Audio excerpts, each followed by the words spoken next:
Hello, हाय, राधे राधे। जय श्री कृष्णा और student. मैं विश्वनाथ पोद्दार आप सभी का आपके अपने यूट्यूब चैनल लोहार बजरंग क्लास में हार्दिक स्वागत करता हूं।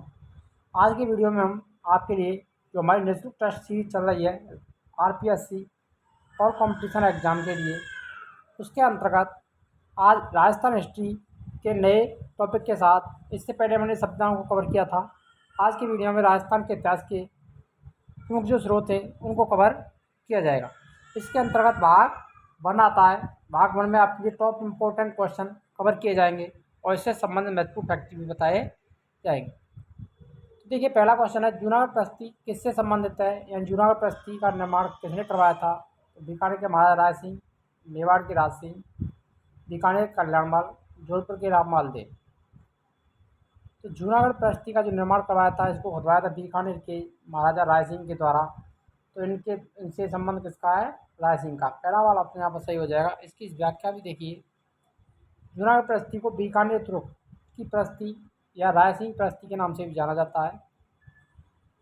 बीकानेर के नरेश नरेश राय सिंह ने इसका निर्माण 1593 ईस्वी में बीकानेर किले के बनने पर इसका निर्माण करवाया था। इसको खुदवाया था। कब खुदवाया था? 1593। तो इम्पोर्टेंट फैक्ट है यहाँ पर कि जूनागढ़ प्रस्ती का निर्माण कब करवाया था? 1593 ईस्वी में इसको खुदवाया गया था और राय सिंह ने इसका निर्माण करवाया था। नेक्स्ट क्वेश्चन आता है, पूर्व मध्यकालीन राजस्थान के अधिकतर अभिलेख किस लिपि में है? ब्राह्मी लिपि, देवनागरी लिपि, महाजनी लिपि या खरोष्ठी लिपि?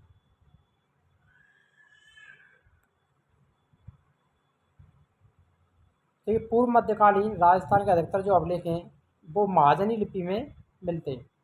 तीसरा वाला ऑप्शन यहाँ पर राइट हो जाएगा। हर्षकालीन जो लिपि थी उसी को महाजनी लिपि के नाम से जाना जाता है। 11वीं और 10वीं और 11वीं शताब्दी में प्रचलित सिक्कों को क्या कहते थे, यानी ये किस नाम से जाने जाते थे? आज सिक्के, गधिया सिक्के, दीनार या निस्साक। 10वीं और 11वीं शताब्दी में प्रचलित सिक्कों को गधिया सिक्के कहा जाता था। दूसरा वाला ऑप्शन यहाँ पर राइट होने वाला है। देखिए, 10वीं 11वीं शताब्दी में प्रचलित सिक्कों पर गधे के समान आकृति बनी होती थी। कैसी आकृति थी? गधे के समान। इसलिए इनको गधिया सिक्के के नाम से जाना जाता है, इसलिए इसको गधिया सिक्के कहा जाता था। राजस्थान में वैष्णव धर्म का प्राचीनतम स्थान किस अभिलेख से मिलता है, यानी वैष्णव धर्म के जो प्राचीनतम साक्ष्य मिलते हैं, स्थान है, वो कौन से अभिलेख से मिलते हैं, ये बताना है यहाँ पर। सांडेश्वर अभिलेख, गोसंडी अभिलेख, मंडौर अभिलेख या क्राड़ू अभिलेख? जल्दी से जल्दी आपको इसका आंसर कमेंट बॉक्स में देना है। तो इसका आंसर क्या हो जाएगा मेरे प्यारे साथियों? देखिए, इसका जो संबंध है वो कौन से अभिलेख से है? तो गोसुंडी अभिलेख से। किस अभिलेख से है? गोसुंडी अभिलेख। तो दूसरा वाला ऑप्शन यहाँ पर राइट होने वाला है। गोसुंडी अभिलेख के बारे में देखिए, गोसुंडी अभिलेख द्वितीय शताब्दी ईसा पूर्व का है। कब का है? दूसरी शताब्दी ईसा पूर्व का है, जो चित्तौड़ के निकट गोसुंडी नामक गांव में मिलता है। इसमें सर्वतात द्वारा बलराम वासुदेव के पूजा स्थानों के चारों ओर दीवार बनाने का वर्णन मिलता है। नेक्स्ट क्वेश्चन है, भारत का सबसे बड़ा शिलालेख कौन सा है? प्रयाग प्रस्ती है, राय सिंह प्रस्ती है, राज प्रस्ती है या कीर्ति स्तंभ प्रस्ती है? तो सबसे बड़ा जो शिलालेख है वो कौन सा है? तो राज प्रस्ती। तीसरा वाला ऑप्शन यहाँ पर राइट हो जाएगा, जिसका निर्माण महाराजा राज सिंह के द्वारा करवाया गया था। देखिए, इसके बारे में व्याख्या देखिए, आपके लिए बहुत ही इंपॉर्टेंट फैक्ट आएंगे आपके लिए यहाँ पर।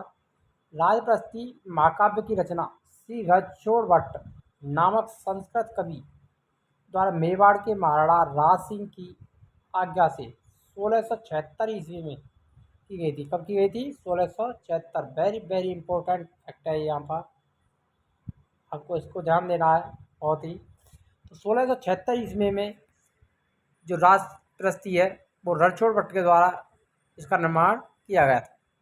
इस ग्रंथ के लिखे जाने के 6 वर्ष पश्चात महाराणा जय सिंह की आज्ञा से इसे शिलाओं पर उत्कीर्ण करवाया, यानी पत्थर की शिलाओं पर। किसकी आज्ञा से? महाराणा जय सिंह की आज्ञा से। छठी शिला में इसका सम्मत 1744 दिया गया है। कब दिया गया है? 1744। इसे 25 बड़ी शिलाओं में उत्कीर्ण करवाकर राजसमंद झील, किस झील के किनारे? राजसमंद झील की नौचौकी की पाल बांध पर विभिन्न ताकों में स्थापित किया गया। यह भारत का सबसे बड़ा शिलालेख है। इसमें कुल 1106 श्लोक हैं। श्लोकों की संख्या कितनी है? 1106 श्लोक। वेरी वेरी इंपॉर्टेंट है। राजप्रस्थी कितनी शिलाओं पर उत्कीर्ण है? तो 25 शिलाओं पर। कितनी शिलाओं पर? 25 शिलाओं पर। ये भी इंपॉर्टेंट है, पूछा जाता है। और इसमें श्लोकों की संख्या कितनी है? 1106। कितनी है? 1106 है। निर्माण कब हुआ था? 1676 ईस्वी। आगे देखिए, मध्ययुगीन राजस्थान के अभिलेख किस लिपि में? मध्ययुगीन राजस्थान की बात की गई यहाँ पर द्रविड़ लिपि, ब्राह्मी लिपि, खरोष्टी या नागरी। तो मध्यकालीन राजस्थान के जो अभिलेख हैं वो नागरी लिपि में मिलते हैं। चौथा वाला ऑप्शन यहाँ पर राइट हो जाएगा। जहाँ पूर्व मध्ययुगीन राजस्थान की ज़्यादातर अभिलेख महाजनी या हर्षकालीन लिपि में मिले, पूर्व मध्ययुगीन की बात हुई है। वहीं मध्ययुगीन में राजस्थान के अधिकतर अभिलेख नागरी लिपि में मिलते हैं। तो दो तरह के अभिलेख हो गए, महाजनी लिपि पूर्व मध्यकालीन और मध्यकालीन नागरी लिपि में। रणकपुर प्रस्थि, कुंभलगढ़ शिलालेख और कीर्ति स्तंभ प्रस्थि किसके बारे में जानकारी मिलती है? यानी इन प्रस्थियों से किस शासक की जानकारी मिलती है? राणा सांगा, राणा कुंभा, महाराणा प्रताप, जगत सिंह। रणकपुर प्रस्थि, कुंभलगढ़ शिलालेख और कीर्ति स्तंभ प्रस्थि का जो निर्माण करवाया था महाराणा कुंभा ने करवाया था। तो इसकी जानकारी मिलती है यहाँ पर महाराणा कुंभा के बारे में। दूसरा ऑप्शन यहाँ पर राइट हो जाएगा। राजस्थान भारत के प्राचीनतम सिक्कों को कहते हैं? दीनार, हाथ सिक्के या पंचमार्क, द्रम, इंस्पेक्ट। राजस्थान के प्राचीनतम सिक्के क्या कहलाते थे? आहत सिक्के। क्या कहा जाता था उनको? आहत सिक्के या पंचमार्क सिक्के। दूसरा वाला ऑप्शन यहाँ पर राइट हो जाएगा। प्राचीन काल में धातु पर ठप्पा लगाकर जो सिक्के बनाए जाते थे उनको आहत मुद्रा या पंचमार्क मुद्राएं कहा जाता था। वंश भास्कर के रचनाकार कौन है? वंश भास्कर जो रचना है गौरीशंकर हीराचंद ओझा, दशरथ शर्मा, सूरमल मिश्रा, गोपीनाथ शर्मा। तो वंश भास्कर किसके द्वारा लिखी गई थी? तो ये सूरमल मिश्रण के द्वारा लिखी गई थी। तीसरा वाला ऑप्शन यहाँ पर राइट हो जाएगा, जो कि कहाँ के थे? बूंदी के।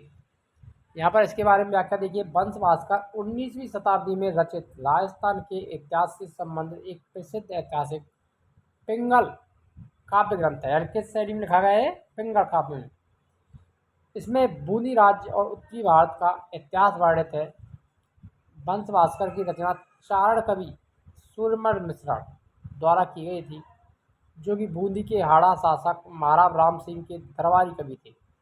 सूरमल मिश्र किसके दरबारी कवि थे? राम सिंह। अपूर्ण वंश भास्कर को कवि सूरमल मिश्र के दत्तक पुत्र मुरारी नाम द्वारा पूरा किया गया। यानी बात की जाए वंश भास्कर को किसने पूर्ण करवाया था? तो सूरमल मिश्र के दत्तक पुत्र मुरारी ने इसको पूरा करवाया था उनकी मृत्यु के बाद में। वीर विनोद नामक प्रसिद्ध ऐतिहासिक ग्रंथ के लेखक कौन है? सूरमल मिश्र, गौरीशंकर हीराचंद ओझा, मुरारी दास या श्यामल दास। तो वीर विनोद जो नामक ऐतिहासिक ग्रंथ है उसके रचयिता कौन है? श्यामल दास है। चौथा वाला ऑप्शन आप राइट हो जाएगा। ये क्वेश्चन कई एग्जाम में बार बार पूछा जाता रहता है। वेरी वेरी इंपॉर्टेंट क्वेश्चन है ये, और आरएस में भी इसको पूछा गया है। वीर विनोद राजस्थान के इतिहास से संबंधित एक प्रसिद्ध काव्य है। इसके ऐतिहासिक ग्रंथ की रचना कवि राज श्यामल दास, नाम क्या था इनको? कविराज श्यामल दास। वीर विनोद में राणा सांगा और मुगल बादशाह बाबर के मध्य हुए प्रसिद्ध खानवा युद्ध का विस्तार पूर्वक वर्णन मिलता है। तो कौन से ग्रंथ का उल्लेख मिलता है वीर विनोद नामक ग्रंथ में? महाराणा सांगा और अकबर बाबर के मध्य हुए युद्ध खानवा के युद्ध। और खानवा का युद्ध कब हुआ था? 1527 ईस्वी। कब हुआ था? 1527 ईस्वी में। तो इस युद्ध का उल्लेख मिलता है। कवि राज श्यामल दास ने वीर विनोद की रचना महाराणा सज्जन सिंह के आदेश से प्रारंभ की थी। किसके आदेश से की थी? महाराणा सज्जन सिंह के। 4 खंडों में रचित इस ग्रंथ पर कविराज श्यामल दास को ब्रिटिश सरकार द्वारा केसर-ए हिंद की उपाधि भी प्रदान की गई थी। मेवाड़ के महाराणा सज्जन सिंह ने श्यामल दास को कविराज और महोपाध्याय की उपाधियों से विभूषित किया था। ये इम्पोर्टेंट है यहाँ पर कि श्यामल दास को कविराज और महोपाध्याय की उपाधि किसके द्वारा प्रदान की गई थी? तो महाराणा सज्जन सिंह के द्वारा प्रदान की गई थी। राजपूताने का अबुल फजल किसे कहा जाता है? बागीदास को, दयाल दास को, मुड़ोद नरसिंह को, अचल दास को। राजपूताने का अबुल फजल, तो राजपूताने का अबुल फजल मुड़ोद नरसिंह को कहा जाता है। ये किसके काल से संबंधित थे? जसवंत सिंह, जोधपुर के शासक जसवंत सिंह के दरबार में रहते थे। और मुड़ोद नरसिंह को राजपूताने का अबुल फजल किसने कहा था? तो वो कहा था मुंशी देवी प्रसाद।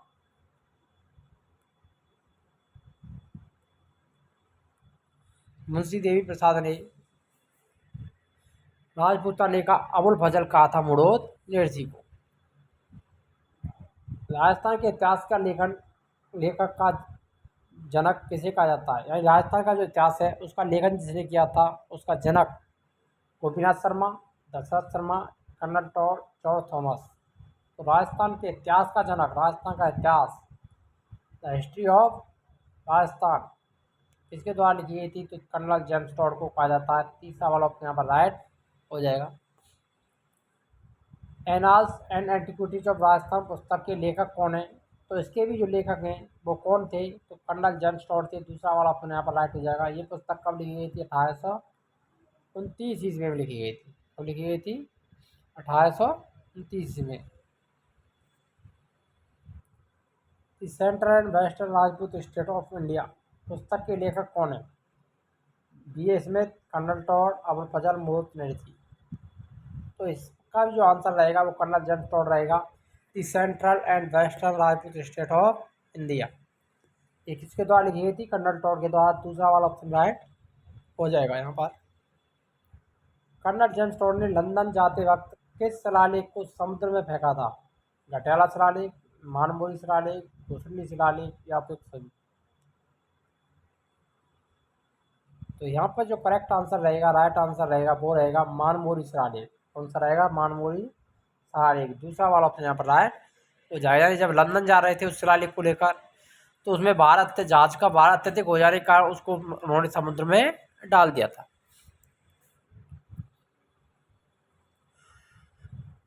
क्राणु के शिलालेख कहाँ से प्राप्त हुए? नगरी जयपुर, भीलवाड़ा, नगरी चित्तौड़, बाड़मेर।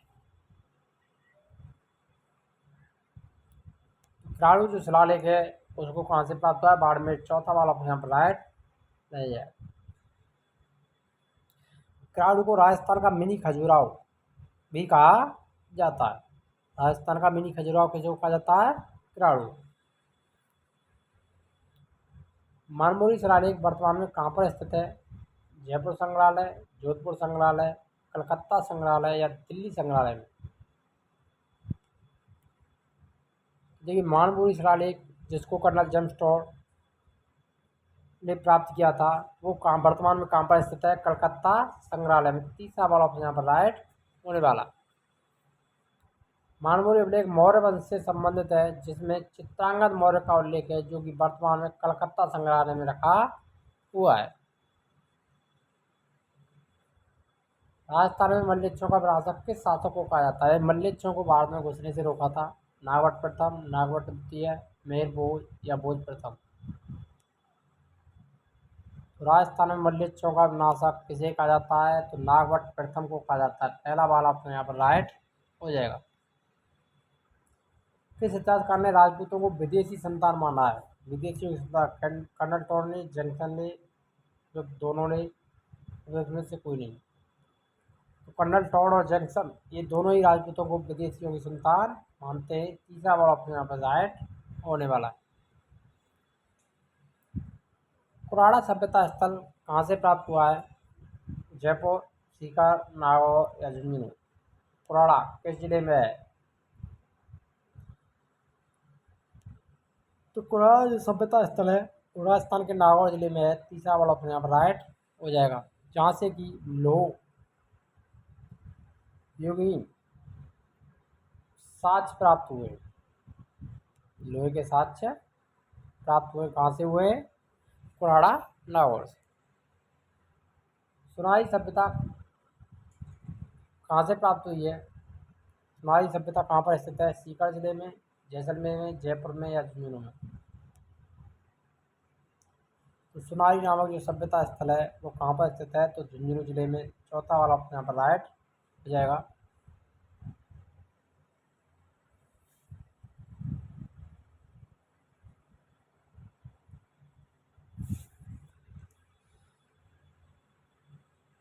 नेक्स्ट क्वेश्चन आता है, यह लोहे युगीन सभ्यता थी और झुंझुनू जिले में खेतरी से मिलती है। कहाँ से मिलती है? खेतरी सगाना जो क्षेत्र था वहाँ से। यहाँ से लोहे की प्राचीनतम भट्टियाँ भी प्राप्त हुई हैं। यहाँ से सर्वप्रथम लोहे का कटोरा भी प्राप्त हुआ है।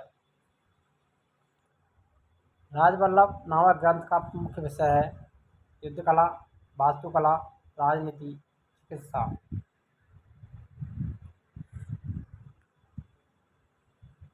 तो राजवल्लभ नामक ग्रंथ किससे संबंधित है? तो ये वास्तु शास्त्र यानी वास्तुकला से। दूसरा वाला ऑप्शन यहाँ पर राइट हो जाएगा। राजवल्लभ नामक ग्रंथ जिसका निर्माण किसने किया था? मंडन, रूपमंडन, राजवल्लभ नामक ग्रंथ के रचयिता मंडन थे, जो कि राणा महाराणा कुंभा के शिल्पी थे। इन्होंने 15वीं शताब्दी में वास्तुकला के बारे में जानकारी मिली थी।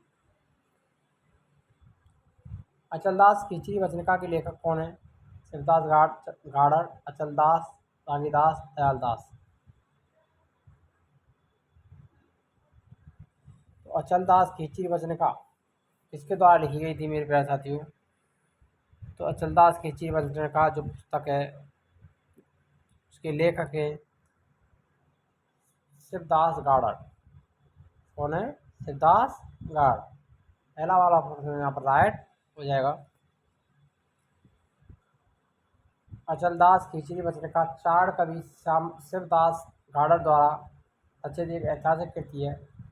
इसकी कृति की रचना डिंगल भाषा में। कौन सी भाषा है इसकी? डिंगल में की गई है। इस प्रसिद्ध कृति से मांडू के सुल्तान होशंग शाह और गागरोन के शासक अचलदास खिलजी के मध्य हुए युद्ध 1423 ईस्वी की जानकारी मिलती है। इसके साथ ही इस रचना में गागरोन के खिलजी शासकों के बारे में संक्षिप्त जानकारी मिलती है। तो मेरे प्यारे साथियों, आज की वीडियो आपको कैसी लगी ये बताना है कमेंट करके अवश्य रूप से, और वीडियो को लाइक कर देना है और चैनल को सब्सक्राइब अवश्य कर लेना जो हमारे चैनल पर नया है। यहाँ पर हमारे सभी जितनी भी क्लास हैं वो यूट्यूब पर निःशुल्क उपलब्ध रहेंगी आपके लिए। और प्रत्येक राजस्थान जीके से संबंधित जो टेस्ट सीरीज है उसकी जो PDF वगैरह है वो हमारे टेलीग्राम चैनल पर भी देखने को मिल जाएंगी। लोहागढ़ बजरंग क्लासेज नामक चैनल है टेलीग्राम चैनल, वहाँ से आप प्राप्त कर सकते हैं। मिलते हैं नेक्स्ट वीडियो में, तब तक के लिए जय हिंद, राधे राधे।